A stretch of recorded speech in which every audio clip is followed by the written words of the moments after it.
for the time today. It's been just over a year since your last fight, and that was a little controversial since it went to a split decision. Obviously, you didn't plan to be off this long, but looking back on that fight, do you feel like there's anything you could have done different? Yeah, well, I still think that I won that fight, but I've accepted the decision. It was close, so what are you gonna do?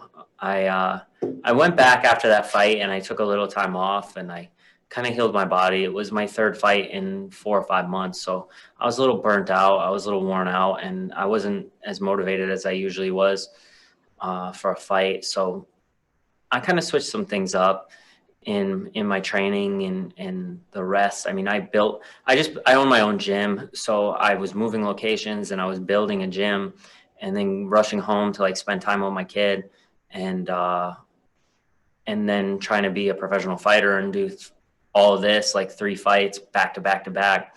So I kind of just wore myself into the ground and I found out that I was doing a thing called redlining too much. So I was running myself training too hard, overtraining every day, and it's hard to bounce back from that. So I kind of hired some new people. I brought some new people on board in my camp, and I slowed things down. And during the day, I actually rest. At night, sometimes my kids wake me up. I'll be honest, but I'm still well rested, and now I feel great. I'm very confident. And finally, for me, you obviously have gotten more rest since then and trained better since then, but you were expecting to fight in March. The Zach Zane fight has been on the books for a while. So, how has the extended camp worked out for you? It's good. I trained all through quarantine, so like I said, I own my own gym, so I can basically do whatever I want. So me and another one of my fighters that had he just recently had a child. I just had my second, and we both kind of followed. We stayed away from everyone else, and we trained together till things kind of cleared up. So I've been training this whole quarantine, staying sharp and doing this. So while other people were taking time off, getting fat, doing things like that, I wasn't doing any of that. I was preparing. I didn't know it would be for him, but I was preparing for someone, and it just happened to be him again. Ben Allen. Hi, Nick. So after ending up on the wrong side of a very close split decision last time, one that you thought you did enough to win, has that those sort of small margins that can influence the way the judges score a fight, has that made you even hungrier to take them out of the equation this time and finish the fight? I mean, if you look at my record, I usually always finish the fight. I think like 16 wins, I have 13 first round wins. So if anything, I thought I had like a 10-8 first round last time, but the judges didn't. So I'm just gonna kind of just fight smart and technical and good and not really worry about anything. I'm going to set my traps and try to finish. And then when other things present themselves, I'm going to take them. I'm going to fight like a true professional, calculated, cool, calm, collected. I know Zach's a little spitfire of energy, and he comes forward and he's very aggressive. And I kind of like that. That kind of feeds into my style. So I'm very excited for this. And like you said before, you've built up a reputation as a bit of a finisher, especially in the grappling department. And your opponent, Zach, he's won 10 of his 14 wins via submission. Do you think it's inevitable this fight is going to hit the floor?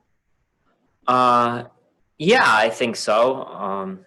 Most fights do. So I think once it hits the ground, I'm very confident that I can stop his takedowns and he can't stop mine. And I've focused a lot. I've had a lot of really high level wrestlers in on this camp. There wasn't really a lot of places to train this quarantine. A lot of places are closed down, especially colleges and stuff like that. So I took the best wrestlers I could find and I was like, hey, you guys need a place to train? And I trained with them. So my wrestling is looking really sharp. It's something that I've slept on in the past because like, oh, I'm a wrestler. I'm good. I'll win this. But like, you got to keep the blade sharp. So I've trained with a lot of really, really good wrestlers this camp, and I'm very confident. Max? Hi, Nick. You've been in a roller coaster. You were retired in 2015. You fought in LFA. You entered Contender Series. And now you're here in Bellator. Do you feel like this is your home now? Yeah, Bellator is the best. I love Bellator. I know that's probably what I'm supposed to say, but I'm just so happy with everything they've done for me and the way they've treated me and how they make me feel that there's really nowhere else I want to fight. I'm with them for the long run till I decide to hang it up for real. I'm Bellator, hopefully, So I I really am happy where I am, and everything happens for a reason. Connor.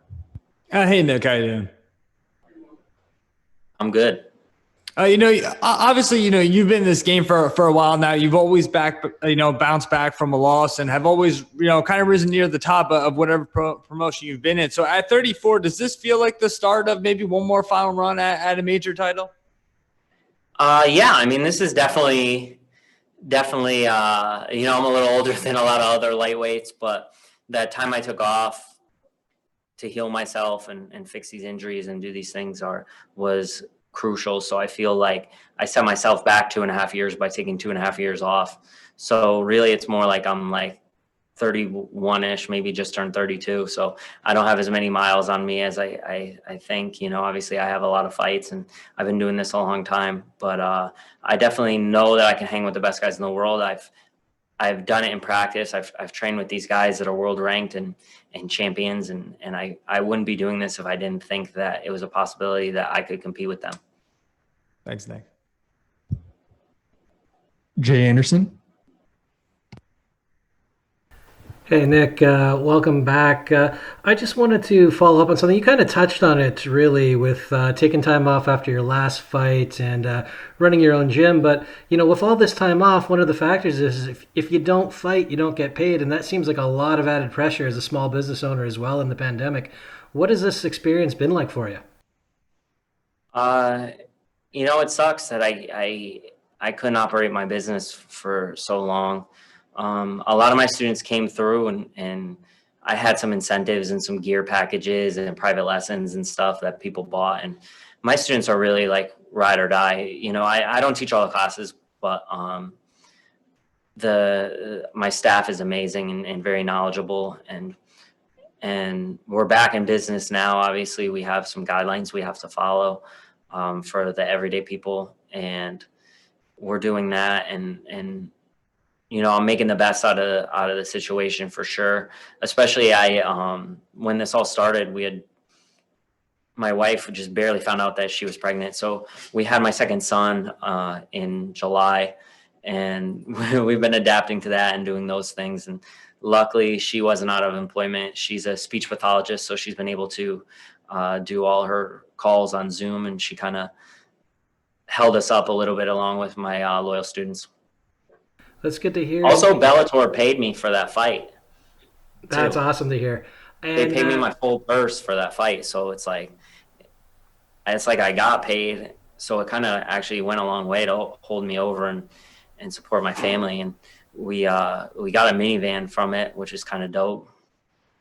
That's fantastic to hear. Just another one for me.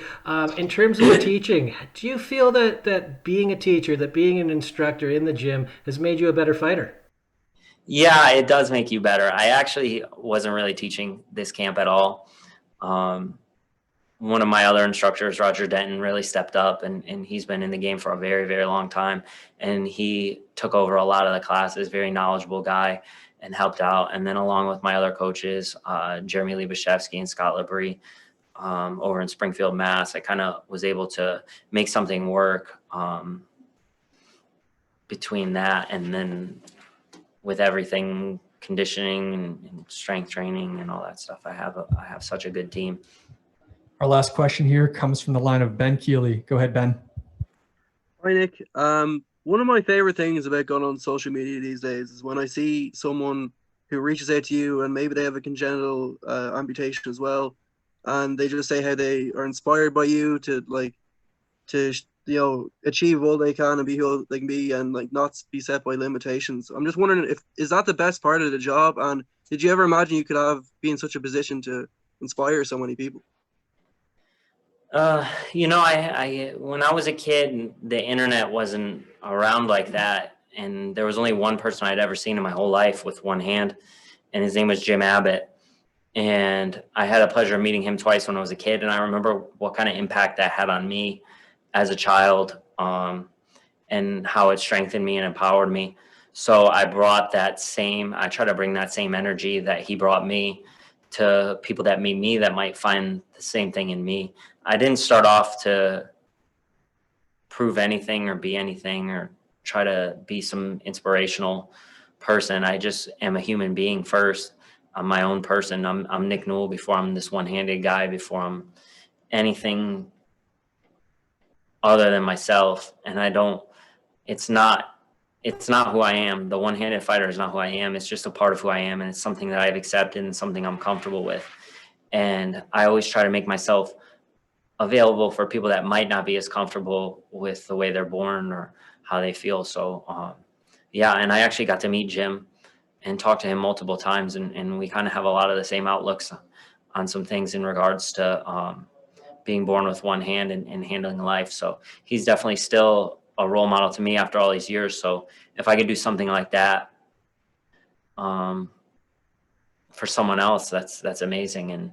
And there's a whole crop of other one-handed fighters out there that are on the come up, man. I have this one kid from Brazil that sends me messages every single day. There's a guy in Lion Fight named Jake Peacock, who's an absolute savage. He's one of the best Muay Thai fighters in the world, and he's young. I think he's only like 22. So I might be the first big MMA guy, but I wasn't the first one-handed guy out here doing combat sports. There was Baxter Humby, Jean-Jacques Machado, and after me there'll be guys like Jake Peacock, and I'm just here being myself and doing my thing. I hope that was a good enough answer. I kind of dragged on a little bit, but it's definitely something that is very interesting to me. That's great. Thanks for the time, Nick. Appreciate it. Good luck the rest of the week.